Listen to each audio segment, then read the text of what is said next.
Hello, I'm Maria Garcia, and I'm here today with Nicole Newnham and Maren Grainger-Monsen, who are co-directors of the Revolutionary Optimists.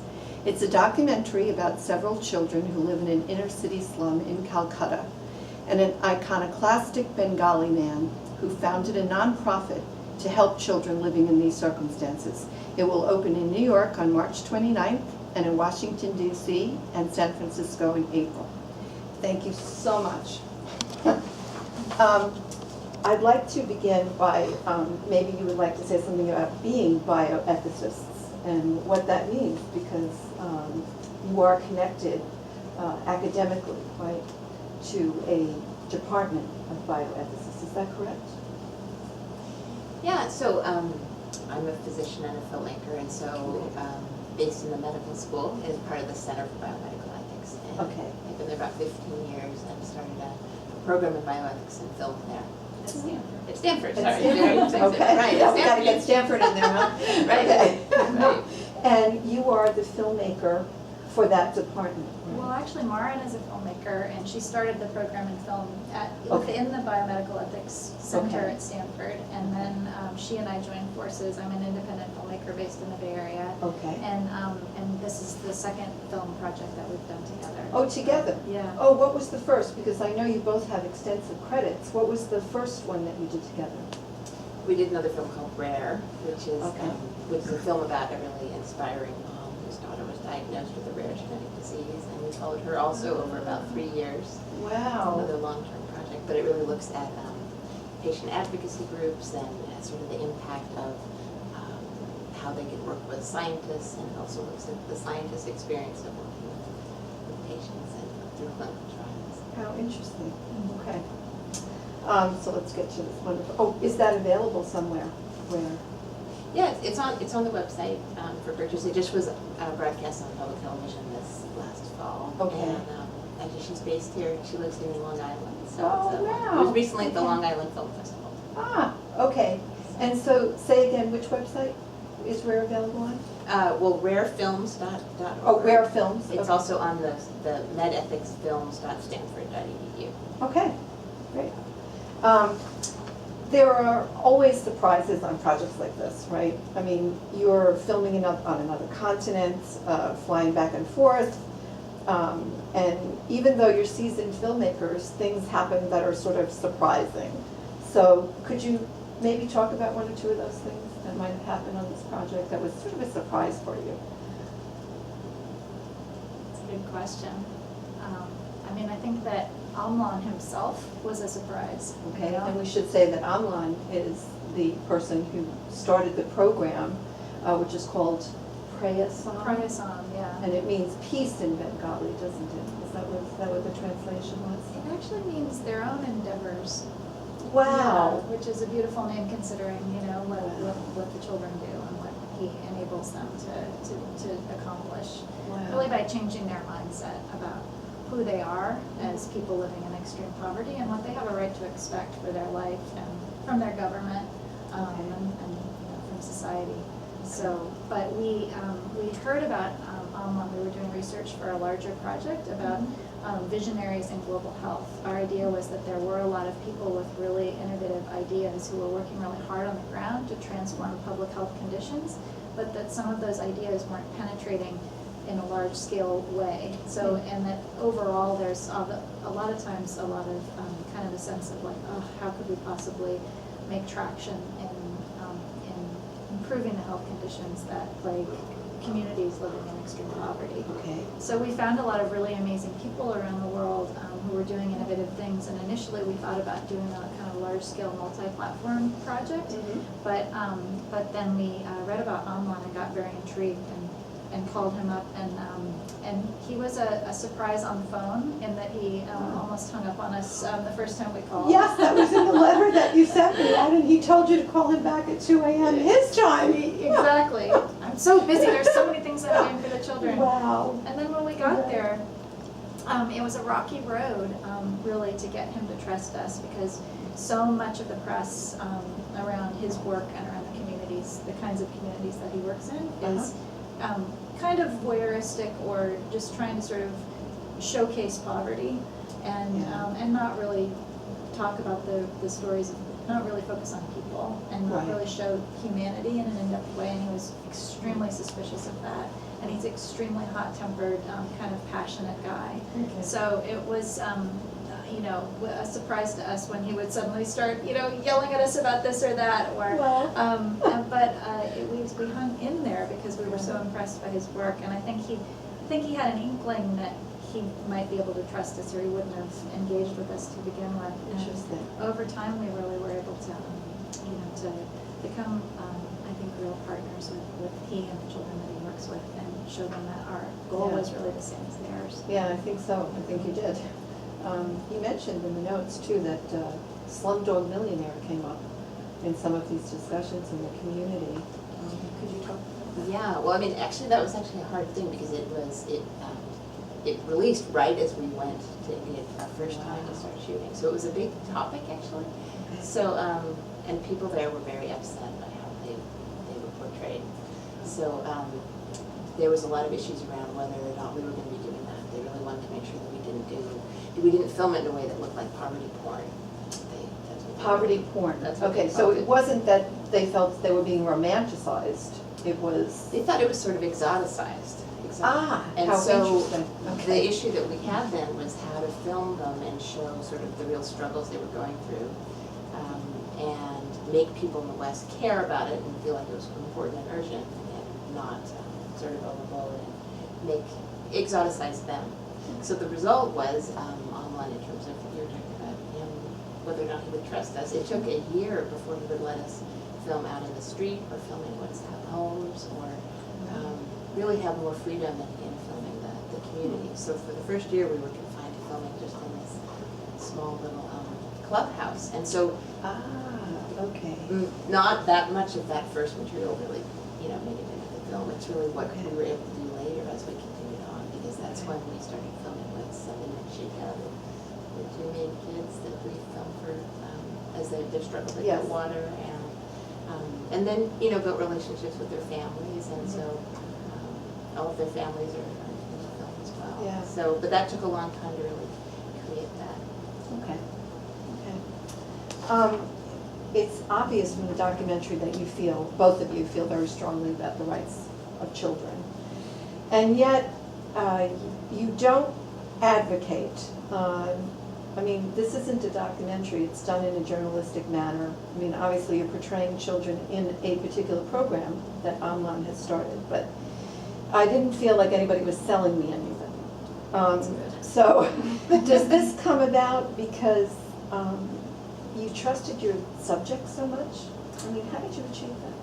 I really think that's true. I really think like that what we found was the answer to the conundrum that we were just describing about, are we kind of objectifying them, or are we, you know, just sort of making a jargonistic piece about this great organization, what it's doing? How do we make it authentic, and how do we make people trust it? It was all interrelated. It was like what we had to do was make the children and their humanity rise above all of those things. So rise above, like, you know, the dialogue about NGOs and aid and what's going on in the developing world, and rise above all of the stereotypes that people have about communities living in poverty and the kinds of people who try to help them, and just deal with it on an intimate, character-based human level. And that, I think, was what helped us transcend those obstacles.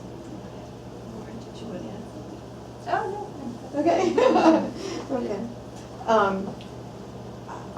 This is a very difficult question because I'd like to get to structure in the documentary, because I think it's very interesting structure. Most human rights documentaries either stick with a problem for obvious reasons and depict that, or there's the problem and then there's solution, which comes about in the course of the film. This documentary sort of breaks every rule about that, and I felt that when I was watching it, that you were depicting a process, and that you wanted to stay with the possibilities of that process, and that maybe not only that there is no easy answer, but maybe there are so many different answers that, you know, it's impossible except to have those children be speaking. And so I'm just wondering how you, because it's really remarkable, the structure is really remarkable. I don't know if I'd say that the, no answer. Okay. I think what was really intriguing about the multiple topics or the multiple issues that they're tackling is that that's sort of how we really came to see that that's how solutions happen. That's how long-term sustainable change is really going to happen, is by not just focusing just on polio or not just focusing on one single issue. It's really the confluence of, the fact that they're, Amlan's really doing work that works on poverty, on education, on girls' empowerment, as well as health. And it's those things together, and that's how real change is happening. So I think we started looking at one issue and then started realizing all the different things that Amlan was working on, and they work together as a whole. Okay. But I really resonate with what you were saying about the structure, because I think that you're right, that many times when you try to make a film about like a solution to something, that's the arc that you choose, Yeah. It's like, here, problem, struggle over problem, victory. Right.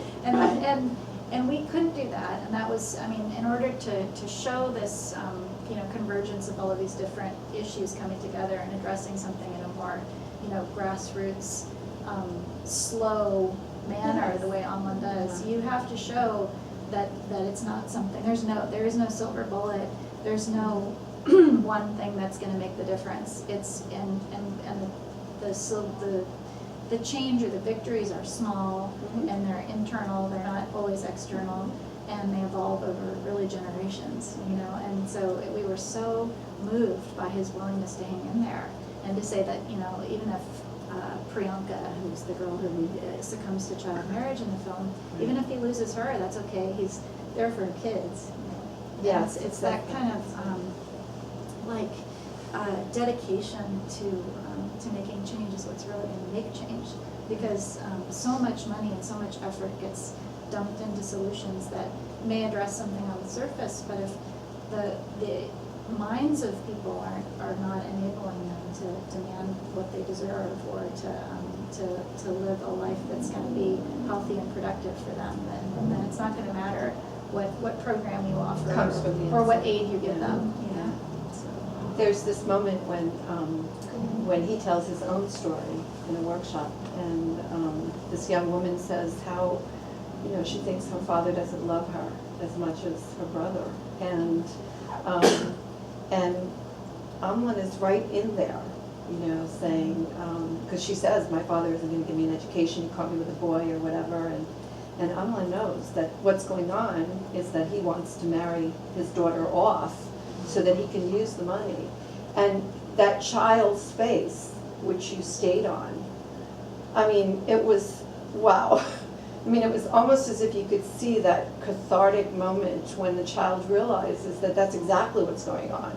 It is an issue of love, but it's an issue of something else that now she really understands. It's true, remarkable. and actually there's some amazing great news about that particular girl, which is that she became a very strong member of Prayasam, where she wasn't during that scene, but since then, and she's actually convinced her parents to buy into the idea of educating her, and she's doing really well. So That's wonderful. Yeah, What a great story. I'm glad I mentioned it. Finally, I'm wondering, when girls and women saw you filming and sort of being in charge, did any of the women and girls come over to you? Were they curious about you? And also, maybe an addendum would be, how about being a white woman running around in India making films? Well, I don't know. One of the best parts about it was that we had two really fantastic camera people that worked with us that were Bengali and filmmakers in their own right. And one of them was a woman, and it's very unusual That's to have a woman cinematographer anywhere, really, but especially there. And she was fantastic. And one of the things she did was she did these workshops with the kids, photography workshops and filmmaking workshops.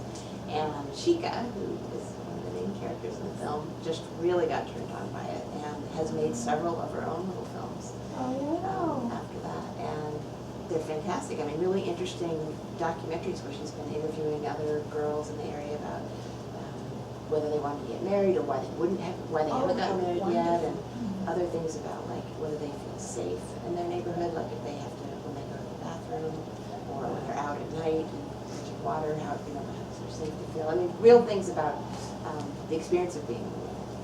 And so I think that for me, in many ways, that was probably the best sense of being a role model for them.